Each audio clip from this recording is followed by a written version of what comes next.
guys that say things and I mean well, but I mess them up. But I mean well all the time.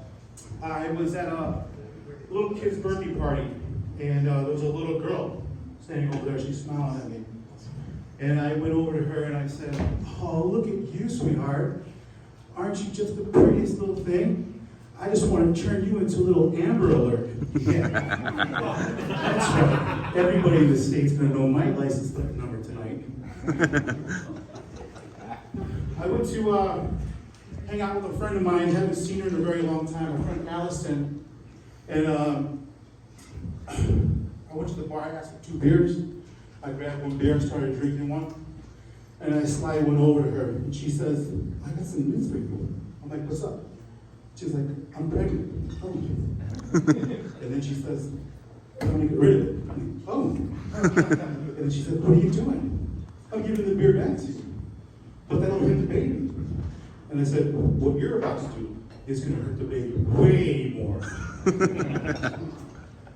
So one time I was on eHarmony, and I was feeling really, really upset. I was really pissed because I was not matching up with anybody. And eHarmony emails me and says, "Could you send us a more slimming photo of yourself?" And I was like, "Oh my God, these bricks." So I mean, the last time I was slim, I was in grade school. I mean, I've always identified as a slim person, but I guess that shit doesn't work for everybody. So I gave them a picture of me when I was in the 6th grade. And I tell you what, the next day, I got more notifications than I could handle. All from 40-year-old white guys with mustaches. And I tell you what, it felt good to be one, baby. I have bad experiences all the time when I go to the doctor. The one time I went to the doctor, I had my ear, it was clogged up.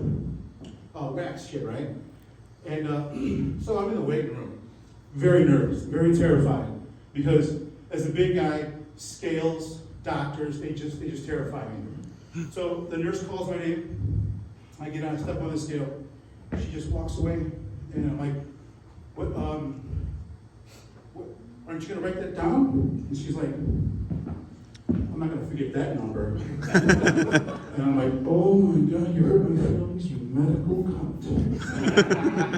I'm in the doctor's office. The doctor walks in. He's like, "All right, here, these pills are for water pills. These are for suppressing appetite." And I'm like, "Whoa, whoa, whoa, whoa, whoa, whoa, whoa, whoa. What are these pills gonna do for my ear hole, asshole?" He's like, "I'm sorry. By looking at you, I thought that you were here for weight loss." So I finally got my first prostate exam, and I was actually looking forward to it because I wanted to know what all the hype was all about. So I figured I was going to have some fun with this one. So that morning, I cleaned my asshole out for him.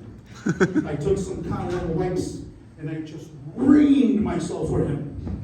So he tells me, "Please bend over." So I bend over, and I heard that latex glove go off. Whoosh. So I reached back, I looked at him like I'm the anchor of a 4x100 relay guy, and I said, "No, glove off. I want you to earn your cocaine." So my stepson's been getting bad grades, and my wife has been doing everything that she could do to make sure his grades get better.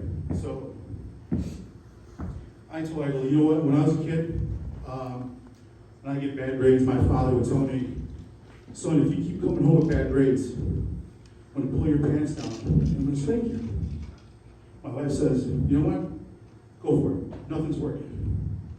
So I tell my stepson, I said, 'If you come back here getting bad grades one more time, I'm going to pull your pants down, and I'm going to suck your dick.'" Any more kids, guys?